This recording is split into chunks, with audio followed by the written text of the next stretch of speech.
काही मिनिटात नाशिकमध्ये अर्ज माघारीवरून हाय व्होल्टेज ड्रामा झालेला आहे। गणेश गीतेंची निवडणुकीतून माघार पाहायला मिळालेली आहे, तर गोकुळ गीतेंना फोन करून अर्ज मागे घेण्याचं आवाहन करण्यात आलेलं आहे।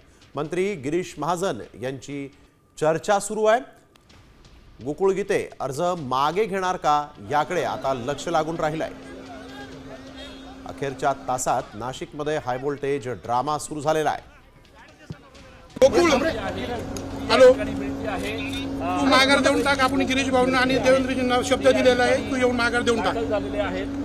गोकुळ आपण ऐक ना, गोकुळ आपण फडणवीस साहेबांना आणि गिरीश भाऊंना शब्द दिला गणेश दादा माघार देत आहे, तुला माघार द्यायची आता नाही नाही आपल्याला माघार द्यायची आहे।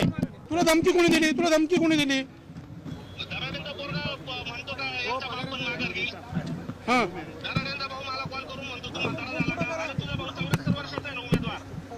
नाही पण ते जाऊ दे, आपण भाऊंना शब्द दिलेला आहे, तू ये आणि माघार देऊन टाक। नाही तुला बाकीचं माहित नाही, तुला यावं लागेल, माघार द्यावं लागेल। नाही आपण पक्षाची एक निष्ठा आहे आणि आपल्याला माघार द्यायची। मी मोठा भाऊ म्हणून तुला रिक्वेस्ट करतोय, तू मूर्खपणा करू नको। गणेश भाऊ बोलतोय तुझ्याशी। कुणाल दराडेंनी काल एका नगरसेवकाला त्या ठिकाणी सांगितलं गणेश गीतेचा बाप येऊन माघार घेईल त्या ठिकाणी, आणि त्याच्या किशोर दराडेंनी काहीतरी गोकुळशी स्वतः फोनवर सांगितलं तू काय म्हातारा झाला का, निवडणुकीत थांबून घे। यामुळे तो जरा चिडला आणि तो इथून निघून गेला होता, पण त्याला आता गिरीश भाऊ सांगताय आणि तो या ठिकाणी येईल। तर आपण बघतोय यावेळेस गीते बंधू यांच्यामुळे आपण नाशिकच्या या निवडणुकीमध्ये हाय व्होल्टेज ड्रामा पाहायला मिळालेला आहे। गणेश गीतेंनी एकीकडे निवडणुकीतूून माघार घेतलेली आहे, परंतु गोकुळ गीते यांचं अजून काही ठरत नाही असंच दिसतंय। ते अर्ज मागे घेतील अशी शक्यता वर्तवण्यात येत असताना आता मात्र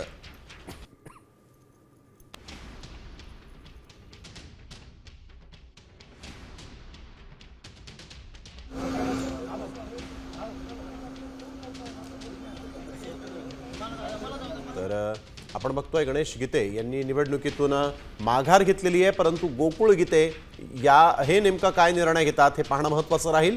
गणेश गीतेंनी निवडणुकीतून माघार घेतल्याचं जाहीर केलेलं आहे। गोकुळ गीते यांची समजूत काढण्याचे प्रयत्न सुरू आहे। गिरीश महाजन स्वतः या मध्यस्थीसाठी म्हणून इथं प्रयत्न करतायत। गोकुळ गीते यांची गिरीश महाजन यांच्यासोबत चर्चा सुरू आहे। एक महत्त्वाची बातमी आपण बघतोय नाशिकमधून। अभिजित सोनावणे आमचे प्रतिनिधी आपल्यासोबत फोन लाईनवरून जोडले गेलेले आहेत। अभिजित, काय अधिकची माहिती?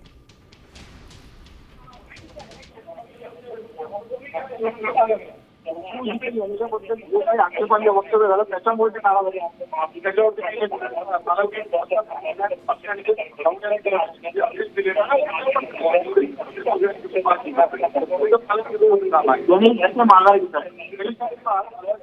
काही तांत्रिक कारणांमुळे अभिजितचा आवाज आपल्यापर्यंत पोहोचू शकत नाहीये। पुन्हा एकदा आपण त्यांच्याशी संपर्क करणार आहोत। यावेळेस या क्षणाची सगळ्यात महत्त्वाची बातमी नाशिकमधली। गणेश गीते यांनी निवडणुकीतून एकीकडे माघार घेतलेली आहे, तर दुसरीकडे गोकुळ गीते यांची समजूत काढण्याचे प्रयत्न सुरू आहेत। नाशिकमध्ये आपण बघतोय बंडखोरी झाली होती आणि आता गोकुळ गीते यांच्या समजूत काढण्यासाठी म्हणून गिरीश महाजन देखील या ठिकाणी प्रयत्न करत असल्याचं दिसतंय। अद्याप गोकुळ गीते यांनी आपला अर्ज मागे घेतलेला नाहीये, परंतु त्यांना तसं आवाहन करण्यात आलेलं आहे। मंत्री गिरीश महाजन यांच्यासोबत त्यांची चर्चा सुरू आहे। काल आम्ही जेव्हा गिरीश भाऊंकडून निघालो त्यावेळेस गोकुळ गीतेंचं बोलणं करून दिलं, तोपर्यंत सर्व ठीक होतं। त्यांनी सांगितलं की उद्या सकाळी मी गणेश दादांबरोबर माघार घेतो, पण कालच्या वक्तव्यानंतर थोडासा काही त्याचा हे झाला, पण त्यानंतर आज सकाळी वहिनींनी फार प्रयत्न केले आणि आता पक्ष हा युतीबरोबर राहणार। निलेशजी, ज्या पद्धतीने हे संपूर्ण घडलं, हे घटनाक्रम घडले, तुम्हाला वाटतं गोकुळ गीतेंनी एवढी समजूत काढल्यानंतर यायला पाहिजे होतं आणि माघार 100% यायला पाहिजे होतं। असं काय विनसलं एवढं काय त्यांचं? ऍक्च्युली काय झालं की माझे मैत्रीचे संबंध गणेश गीतेंची होते आणि त्यांचे बंधू गोकुळ गीते होते। माझे त्यांचे रोजचे कधी संबंध नव्हते। वर्ष 6 महिन्यातून आम्ही कधीतरी भेटत असेल, त्यामुळे माझा त्यांचा तेवढा टच नव्हता। पण गिरीश महाजनांनी समजून सांगितल्यानंतर हो त्यांनी हो ऐकायला पाहिजे. 100% ऐकायला पाहिजे होतं.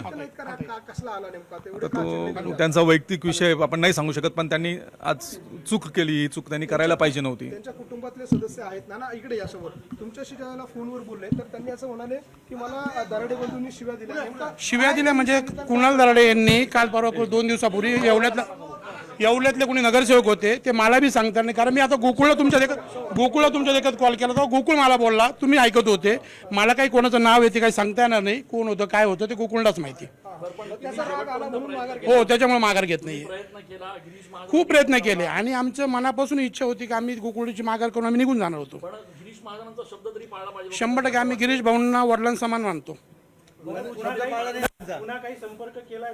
काय झालं त्यांचं गोकुळला काय कुणीतरी निरोप दिला आणि त्याला रेकॉर्डिंग पाठवलं, तो चिडचिड करायला लागला, बाकी दुसरं काय झालं नाही. पण ते आता मला सांगता नाही, जोपर्यंत गोकुळची माझी समक्ष भेटून तोपर्यंत मला काही सांगता येणार नाही. कळतंय की त्या संदर्भातली रेकॉर्डिंग व्हायरल झालेली आहेत, आपल्यापर्यंत देखील पोहोचलेली आहेत. काय नेमकी ती दाखवा बरं. ती मी बघितली नाही अजून, मी गोकुळ भेटलं ना, मी बघितली नाही ना अजून, आली नाही ती, मला बघावं लागेल. गोकुळ ज्यावेळेस मला भेटेल त्यावेळेस कळेल मला काय झालं. अर्ज मागे घेण्याची मुदत संपली आहे. पुन्हा एकदा गोकुळ गीतेंशी आपण काही संपर्क केला आहे, काही बोललो खूप प्रयत्न केले आम्ही, आता फोन उचलतायत नाही. पुन्हा एकदा संपर्क करून बघा काय नेमकं. मी आता किती तुमच्या देखतच खूप लावले. आहे, वेळ संपलेली आहे. आता प्रश्न असा आहे की तुम्ही कोणासोबत